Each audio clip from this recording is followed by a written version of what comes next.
Saudara-saudara yang terkasih, saya mau nabung dulu. Mungkin tidak semua orang menabung dengan cara tradisional seperti saya. Mungkin juga banyak di antara saudara yang menabungnya di bank begitu ya. Nah, saya pikir sebagian dari kita, bahkan sebagian besar tentu saja, sudah tidak asing dengan menabung. Menabung sendiri secara sederhana kita pahami sebagai sebuah kegiatan di mana kita menyisihkan beberapa uang untuk disimpan. Nah, disimpan untuk apa? Untuk masa depan salah satunya. Selain itu, biasanya menabung itu kan juga untuk pengeluaran-pengeluaran yang pasti, tagihan-tagihan, membayar pajak, asuransi, dan lain sebagainya.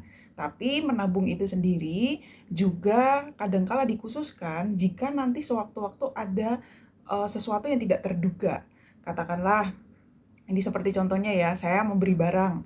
Kata yang jual barang ini bisa terus baik kondisinya itu setelah 5 tahun pemakaian katakanlah. Tapi baru beberapa bulan ternyata rusak. Mau tidak mau, saya harus mengambil uang dari tabungan dan kemudian memperbaikinya. Atau katakanlah, saya punya 2 anak bul di rumah. Kalau mereka sakit juga saya harus mengeluarkan pengeluaran yang tidak terduga. Biasanya diambil juga dari tabungan. Nah, itu artinya menabung memang bisa dipakai untuk sesuatu yang memang sudah pasti, tapi juga untuk sesuatu yang tidak terduga.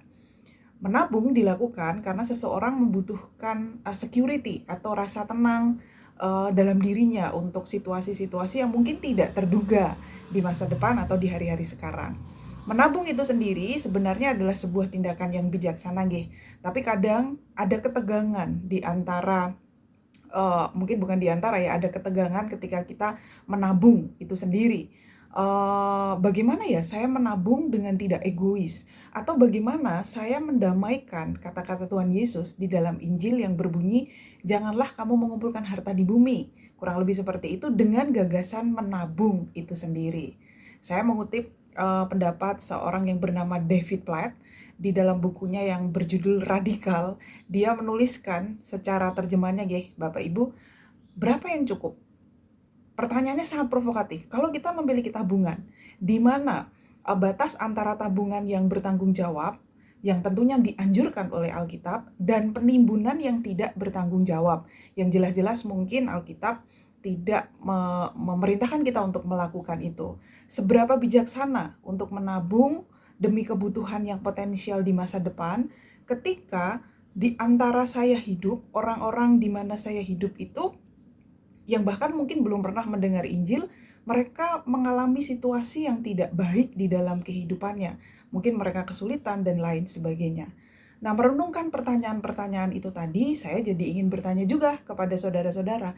Ada nggak sih saudara-saudara di antara kita yang menabung itu untuk kebutuhan diakonial? Tentu ini masih dalam pemahaman menabung sebagai kegiatan menyisihkan sebagian uang tadi ya, untuk dimiliki dan kemudian disimpan. Saya mengingat di dalam 1 Korintus 16 ayat 12 di sana tertulis tentang pengumpulan uang bagi orang-orang kudus, hendaklah kamu perbuat sesuai dengan petunjuk-petunjuk yang kuberikan kepada jemaat-jemaat di Galatia. Pada hari pertama tiap-tiap minggu, hendaklah kamu masing-masing sesuai dengan apa yang kamu peroleh, menyisihkan sesuatu dan menyimpannya di rumah, supaya jangan pengumpulan itu baru diadakan kalau aku datang. Saat itu, Paulus sedang mengumpulkan persembahan untuk orang miskin di Yerusalem. Dan ini adalah nasihat Paulus kepada orang-orang Kristen di Korintus. Sisihkan uang setiap minggu dan simpan. Kenapa?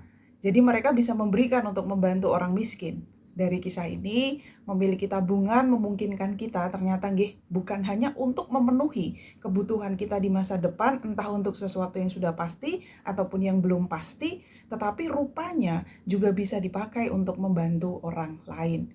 Mungkin di sanalah letak kebijaksanaan di dalam menabung. Menghabiskan uang sebenarnya juga memiliki dimensi spiritualitas. Nah, menabung juga memiliki dimensi spiritual. Seberapa cukup, seberapa banyak yang harus saya hemat, dan bagaimana Tuhan ingin saya hidup dengan berkat yang sudah Tuhan curahkan. Apakah membantu orang lain juga masuk dalam agenda menabung kita? Adalah bijaksana, saudara-saudaraku, untuk menabung untuk kebutuhan kita di bumi ini, tetapi lebih bijaksana lagi kalau kita juga menabung dan menimbun harta di sorga. Tuhan memberkati. Amin.